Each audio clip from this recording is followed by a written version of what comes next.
दोस्तों, ये कहानी हरियाणा के फरीदाबाद की है। इस कहानी को आप पूरा सुनेंगे तो आपको एक बड़ी सीख मिलेगी, क्योंकि इसमें जिसने क्राइम किया है वो कोई और नहीं बल्कि माँ है। वो माँ जिसने अपनी औलाद को पैदा किया, लेकिन उसने क्राइम क्यों किया और क्राइम करने पर क्यों मजबूर हुई, ये इस कहानी का राज है। जब पूरी सुनेंगे तो आपको पता चलेगा। इससे सीख ये मिलती है कि या तो अपनी औलाद को इतनी छूट मत दो कि वह हद से आगे बढ़ जाए, और अगर आपने छूट दे रखी है तो ऐसे कदम मत उठाओ जिसमें आप भी बर्बाद हों, आपकी लाइफ भी बर्बाद हो और आपका परिवार भी बर्बाद हो। क्योंकि समस्याओं से निपटने के लिए बहुत से तरीके हैं, बहुत से रास्ते। क्राइम से कभी किसी समस्या का हल नहीं होता। बहरहाल, अब जुड़ जाइए मेरे साथ और इस सच्ची घटना पर आधारित इस कहानी का पूरा मज़ा लीजिए। मैं आरिफ खान एक बार फिर क्राइम एक्सप्लोजर न्यूज़ रूम से आपके सामने।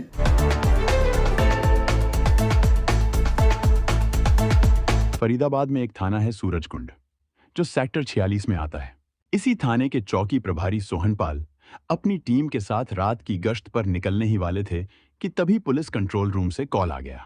बताया गया कि सेक्टर 45 की कोठी नंबर 387 में कत्ल हो गया है। चौकी से वहां की दूरी बस 2 किलोमीटर ही थी।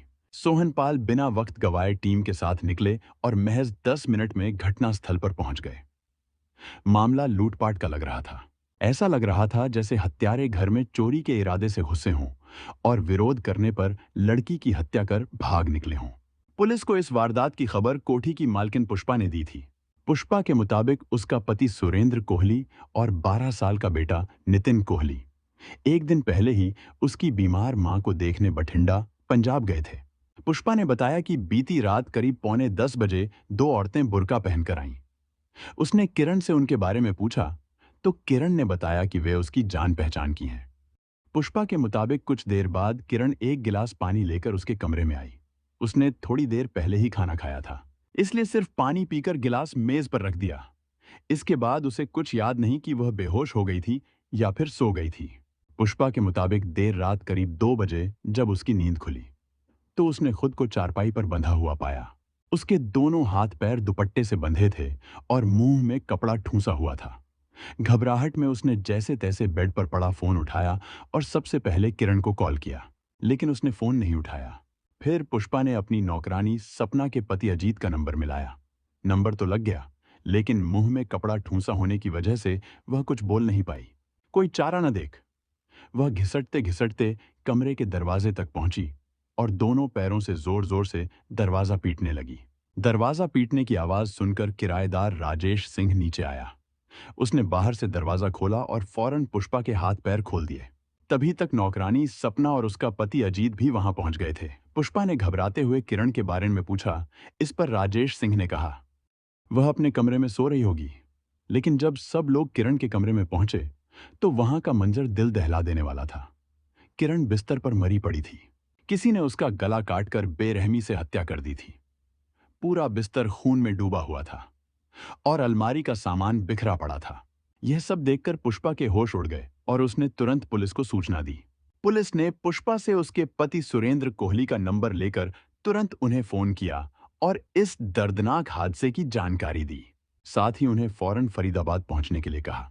इसके बाद पुष्पा की शिकायत पर पुलिस ने अज्ञात हथियारों के खिलाफ धारा 302 हत्या और 394 लूटपाट के दौरान चोट पहुंचाने के तहत केस दर्ज कर लिया। सुबह होते ही एसीपी पूनम दयाल ने मामले की गंभीरता को देखते हुए इसकी जांच इलाका पुलिस के बजाय सीआईए एनआईटी के in charge inspector Vimal Kumar, sub inspector Narendra Kumar और अश्विनी कुमार को सौंप दी, ताकि पौष इलाके में हुई इस हत्या की गुत्थी जल्द से जल्द सुलझाई जा सके।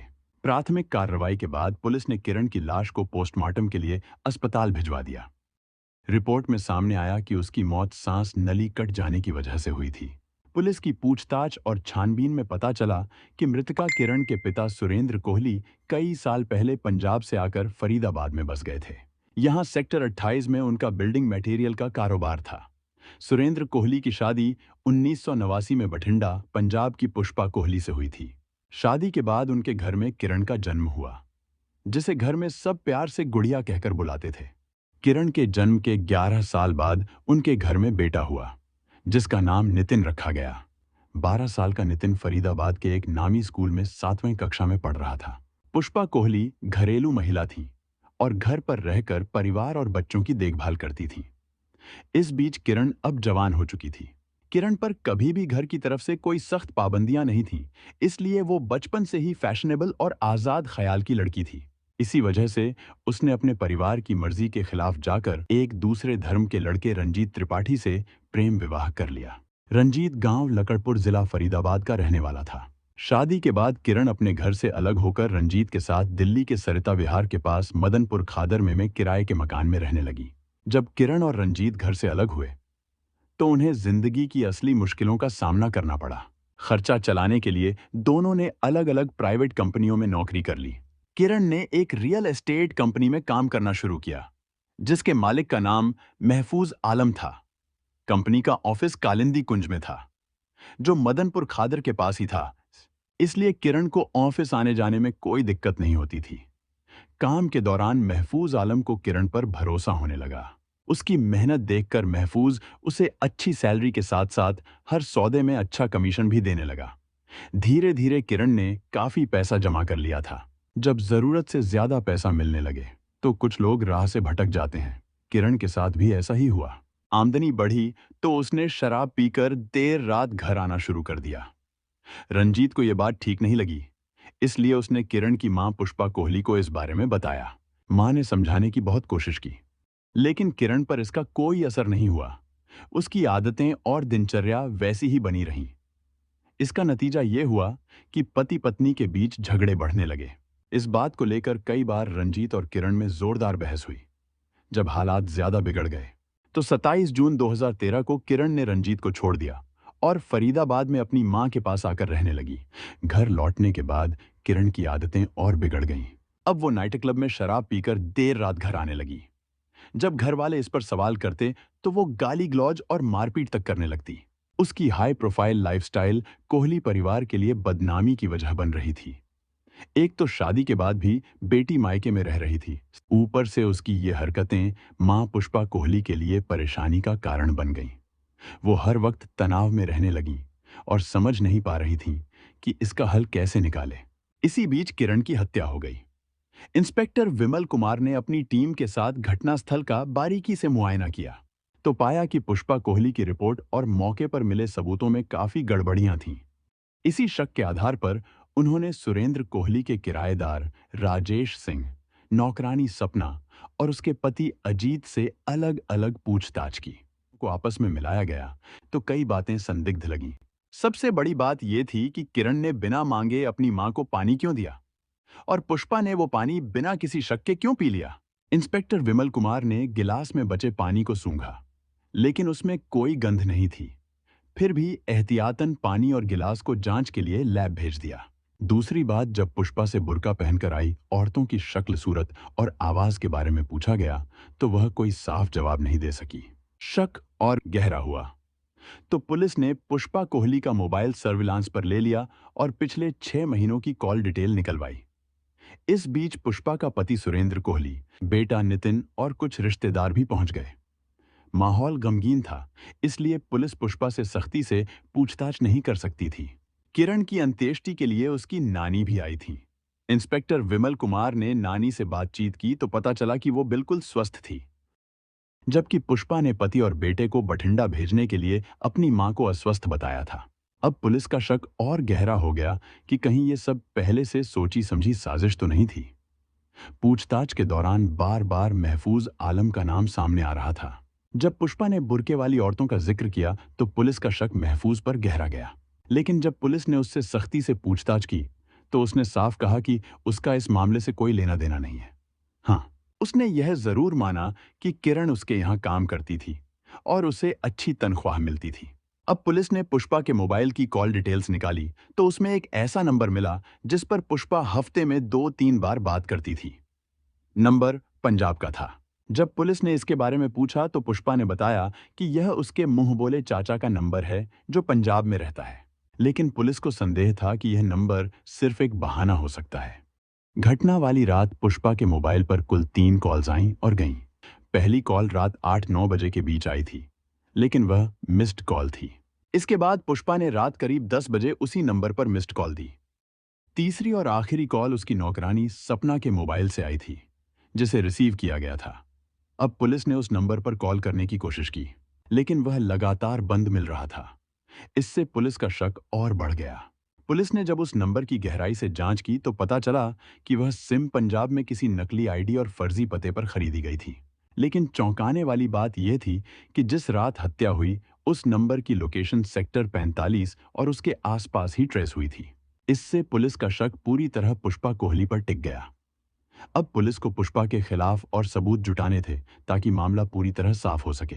जब पुलिस ने नौकरानी सपना से उसकी कॉल के बारे में पूछा, तो मामला लगभग खुल गया।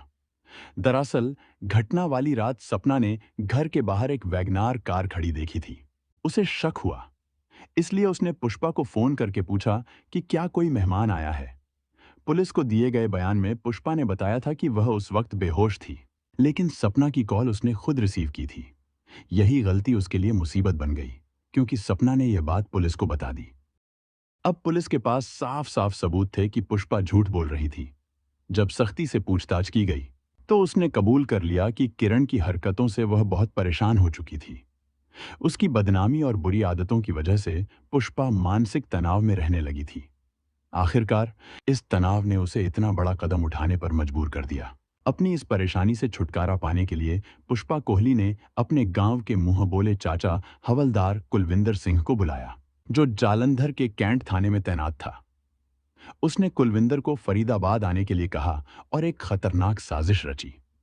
जिस रात हत्या हुई, उसी रात कुलविंदर अपने एक साथी के साथ फरीदाबाद पहुंचा।